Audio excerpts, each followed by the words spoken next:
Hey, what's going on, guys? Welcome to my next flight video, but I wanted to give you guys a really quick look at the inside process on how the pages for Infinite Journey, my ongoing webcomic, are created.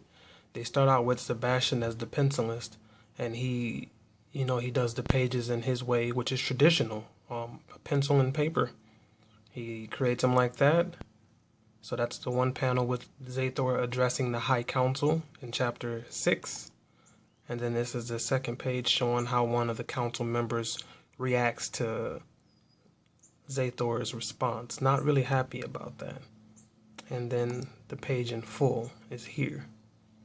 And that's pretty much the process. It goes from traditional pencils on paper to the computer scanned in and then put here. And that is where I would then take these sketches of all the pages and then I would send them to Projak where he does his magic. And Projak and his team are the inkers and toners of Infinite and sometimes coloring the pages. And that's how they end up coming out. So that's pretty much a sneak peek I wanted to sneak in for you guys.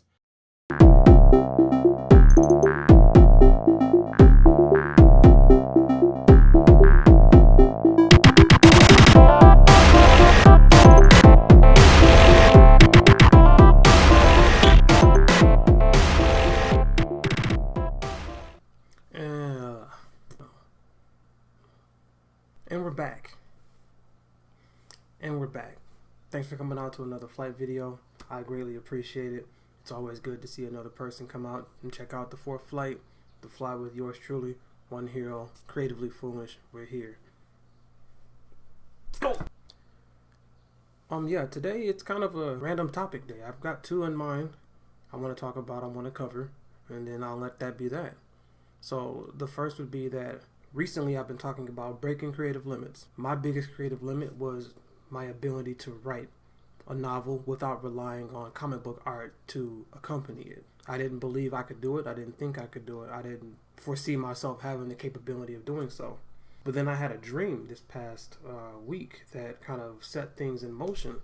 It was a dream about a girl. Basically, she was elusive. You know, we met, we talked, and we connected, we bonded, and it was just a natural, organic style of dating for that time being. You know, I was on this paved streetway walking, you know, admiring the city on the right and the sea on the left, you know, water splashing, the bustle of the city, and then I come across this unique style bus station.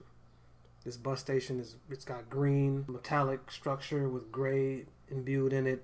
It was just really, really different. It stood out. Buses are coming in and going, coming and going, and the city was busy, extremely busy. Extremely busy.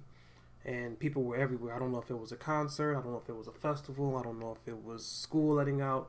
Don't know. All I know is that my eyes were caught by a girl walking by, and I didn't say anything. I didn't know what to say. Thankfully, someone walked by that I thought looked familiar, that had on these Jordan Retro 3 shoes, and I spoke out to her. To him. I spoke out to him.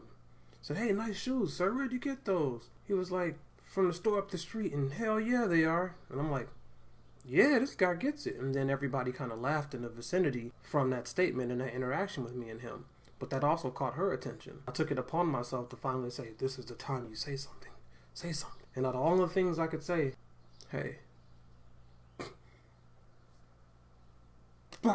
Hey, that's what I said. So long story short, we talked for a little while. I asked her out. She said, sure, let's go. We put our stuff in a locker, shared the quarters to lock up the locker for the day, and then we took off with her friends.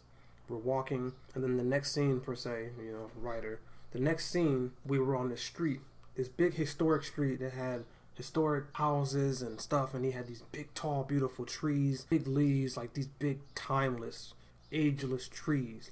It reminded me so much of the tree that's in front of my dad's house back home.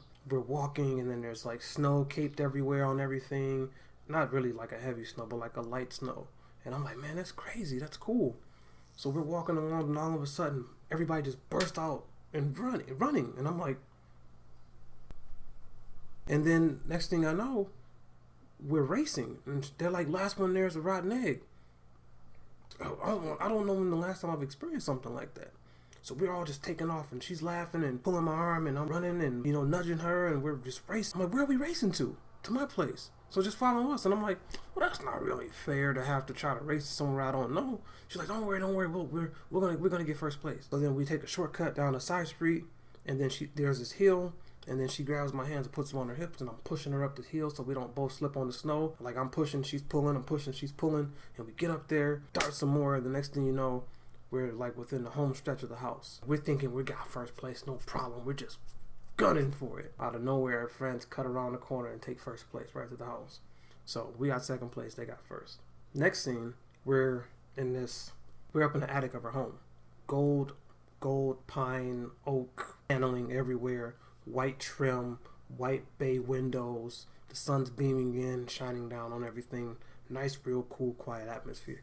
Everybody's sitting around, listening to music, talking, engaging one another, having fun, just a good old natural time. No electronics, no TV, just conversation and well, not a radio or something for the music.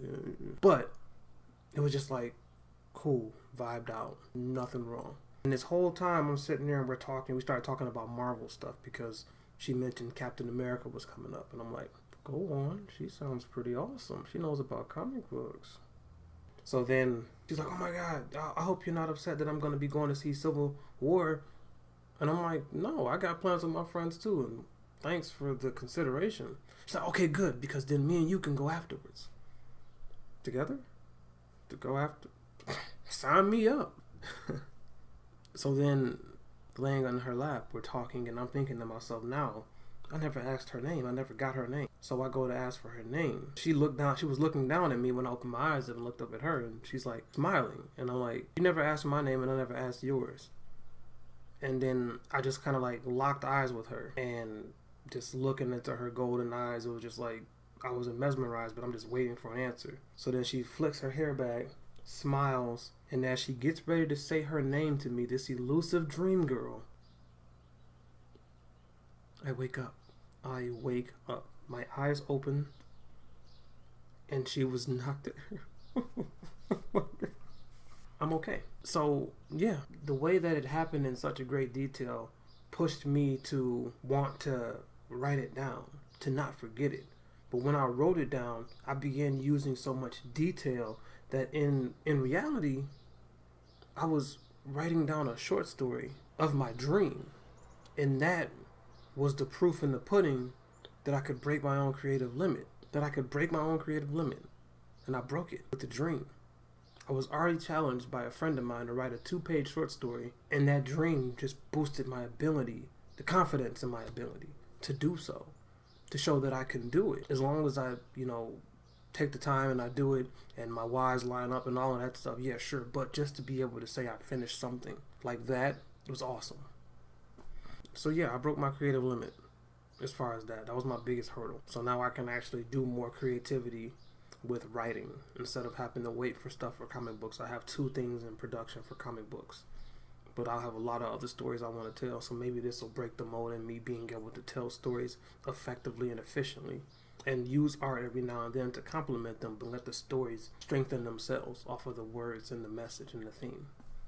It's pretty cool when you think about it. Yeah, that's pretty much it for this flight. I really don't have much else to say this week. I've written down some topics, and I've got those pretty much ready and set to go. I got a couple of other things in the works. I hope you guys enjoyed the beginning of the video showing you some of the page work with Infinite the Journey. We're so close to home for Chapter 7 to get completed in the next few months, to have Volume 1 complete, to go up for a pre-order or whatever, for people to just get it in their hands, because I know I want it in my hands. I want it in my hands with my birthday in September. That would be awesome to have it here by my birthday, like at least a proof. Other than that, you got the J Talk coming up this Wednesday, so tomorrow it's going to go, and then we're going to post it Thursday. You have the Episode 0 podcast from my creative home, the Barrage Crew. They're going to be putting theirs up as well, so I have links to that as well. It's pretty much a random zany. You want fun and crazy, that's where you go. I'm the soapbox aspirations type of guy. They're the kind of Looney Tunes Animaniacs kind of group, but a lot of good, passionate artists and a lot of good people in that group. So if you haven't joined yet, come over and join me. Have some fun. All the information you need to keep up with me, www.IamOneHero.com. Check it out. Tell me what you think. Project Jampatch, Sebastian Riera, thank you. Thank you guys. Thank your teams, your motivation, your supports, all of that. Thank you guys for what you're doing on Infinite, the journey. It's wonderful work.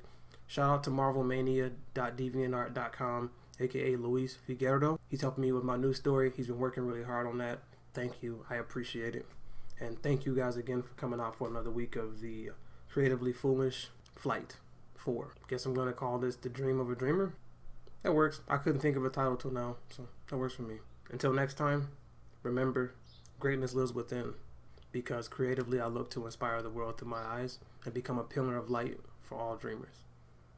See you next time.